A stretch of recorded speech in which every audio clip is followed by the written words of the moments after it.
स्वागत है आपका देसी परिवार कहानियां में, जहां हर दिन होती है एक नई घरेलू धमाल कहानी।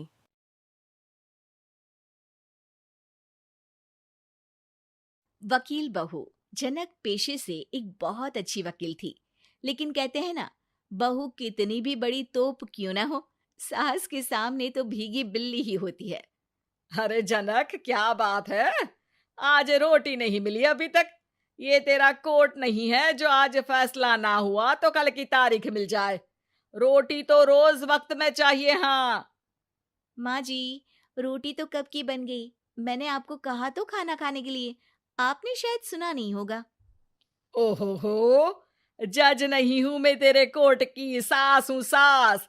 कोई दलील फालतू की मत देना यहाँ। बहुत जानती हूं मैं इन वकीलों को। अपनी बात ऊपर रखने के लिए झूठ बोलने में जरा भी नहीं सोचते। तभी वहां जनक के ससुर आ जाते हैं। अरे भाग्यवान, क्यों बेचारी के काम को कोसती रहती है हमेशा। मैं भी तो था वहां जब ये आई थी तुझे रोटी खाने को बुलाने के लिए। सास को तो अब गुस्सा आ जाता है कि कैसे किसी ने बहू की साइड ले ली। अरे वाह जी वाह। वो तो मैं जानती थी कि कोई ना कोई गवाह तो ये पेश कर ही देगी। पर मैं तो अब सीधा खाना खाकर सोने जाऊंगी। मुझे आदत नहीं है किसी से बहसा बहसी करने की। पता नहीं कैसे ये वकील इतना दिमाग लगाकर खुद तो झूठ बोलते ही हैं, साथ में झूठे गवाह भी ले आते हैं। जनक को सास के ताने सुनने की अब आदत सी पड़ जाती है। एक दिन जनक वकील की ड्रेस पर काला कोट पहनकर कोर्ट के लिए निकल ही रही होती है कि अरे कहाँ चली काला कौवा बनकर। टोक दिया ना। अब कोर्ट तो वकील वाली ड्रेस पहनकर ही जाऊंगी ना। वाह भाई वाह, दामिनी तो मैंने भी देखी है। सन्नी पाजी ने ऐसा ही कोट पहना था और कहा था कि तारीख पर तारीख, तारीख पर तारीख। मतलब कि कोई बात करनी है तो बोलिए, वरना वक्त नहीं है मेरे पास खराब करने के लिए। अरे पता नहीं तुझ में क्या देखा मेरे बेटे ने। सारा दिन वकीलों वाली बहस करती है, भोली भाली सास के साथ। अच्छा सुन, जो इतनी बहस मेरे आगे करती है ना, जरा अपने बॉस से कर ले, जो 1 साल भी ना हुए तेरी शादी को और काले कपड़े पहना दिए। अंदर जा और लाल कोट पहन कर आ। पता तो चले कि नई नवेली शादी हुई है। अरे माँ जी, कोर्ट में मेरा बॉस क्या करेगा? ये तो पूरे देश की ड्रेस है वकीलों के लिए। लेकिन सास तो ठहरी सास। अच्छा, तो कोई जरूरत नहीं है 2-4 साल कोर्ट जाने की। शादी थोड़ी पुरानी हो जाए तब इजाजत दे दूंगी मैं तुझे काले कपड़े पहनने की। अब क्या था, मन मारकर जनक को लाल रंग का कोट पहनकर कोर्ट जाना पड़ता है।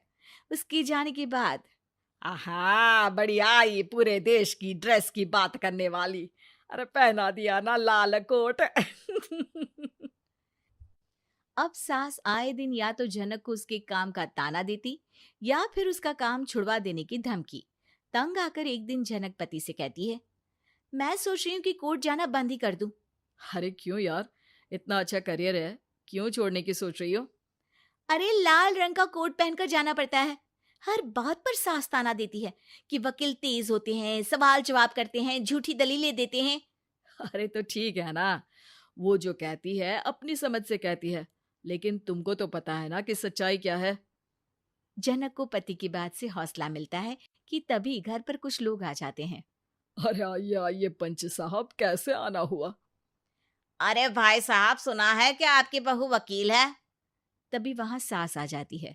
हाँ है तो, लेकिन क्या हुआ? फिर कहीं बहस कराई क्या? अरे हम तो खुद दुखी है उसके व्यवहार से।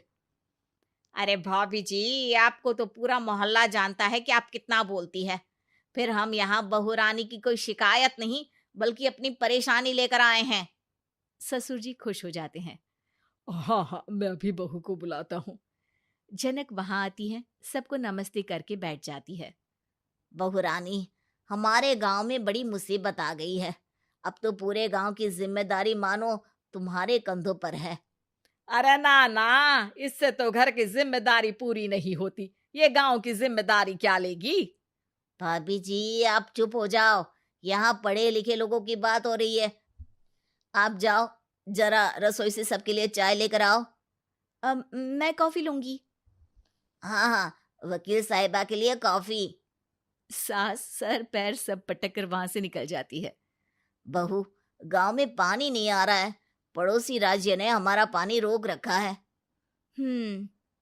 इसका मामला तो बड़े कोर्ट में चलेगा पंच जी, लेकिन ऐसा क्यों? वो राज्य हम लोगों से पानी के पैसे मांग रहा है। अब आधे गांव में पानी की सप्लाई खत्म हो गई है बहू रानी। अच्छा पंच साहब, बात गांव की है तो मैं जरूर केस लड़ूंगी। यहाँ एक बार फिर सास की एंट्री हो जाती है। अरे वाह जी वाह, ये काम करवा लो आप हमारी बहू से, बहुत अच्छा करती है। मैं हूँ सीधी सादी सास, इस लड़की ने कैसे लड़ लड़ कर मुझे साइड कर रखा है ये तो अब आपको पता चल ही जाएगा। अरे भाभी जी, आपकी आवाज तो पूरे गांव को सुनाई पड़ती है जब आप बहू रानी को सुंदर वचन सुना रही होती हैं। अरे वकील बहू मिली है, फक्र करो फक्र। हाँ जी हाँ, सारी फकर तो हम लोग ही करें। खैर, अब जो केस लड़ेगी और पानी गांव में आ जाता है तो पंच साहब लिख कर देना होगा कि हैंड पाइप में सबसे पहले मेरी बाल्टी और घड़ा भरेगा।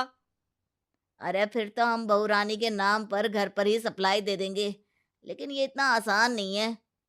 बहू, गांव के पास अभी वकील करने की भी पैसे नहीं है तो।